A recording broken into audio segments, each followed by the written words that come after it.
ফের প্রকাশ্যে নিষিদ্ধ ঘোষিত সংগঠন ছাত্রলীগের কর্মসূচি। এবার রাজধানীর ৩২ নম্বরে ঝটিকা মিছিল করে নিষিদ্ধ ঘোষিত সংগঠনটির নেতাকর্মীরা। এ সময় বিভিন্ন স্লোগান দিতে দেখা যায় তাদের। সোমবার সকালে রাজধানীর ৩২ নম্বর এলাকায় জড়ো হয় তারা।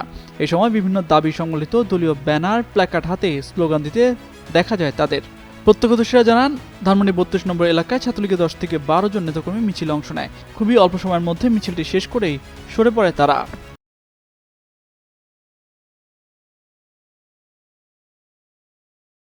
এ বিষয়ে ধানমন্ডি থানার ওসি মোহাম্মদ সাইফুল ইসলাম জানান, সকালে একটি বাসে করে ধানমন্ডি ৩২ নম্বরে আসে নিষিদ্ধ ঘোষিত সংগঠনের কয়েকজন নেতাকর্মী।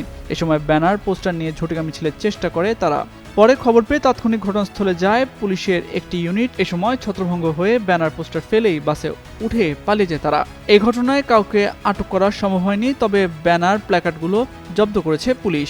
এর আগে গেল ২ মে ভোরে ঢাকা বিশ্ববিদ্যালয় এলাকা ও কুড়িলে ঝটিকা মিছিল করতে দেখা যায় নিষিদ্ধ ঘোষিত সংগঠনের নেতাকর্মীদের। এ সময় শুধু ঢাবি ক্যাম্পাস এলাকা থেকে ছাত্রলীগের ২ নেতাকে গ্রেপ্তার করে পুলিশ।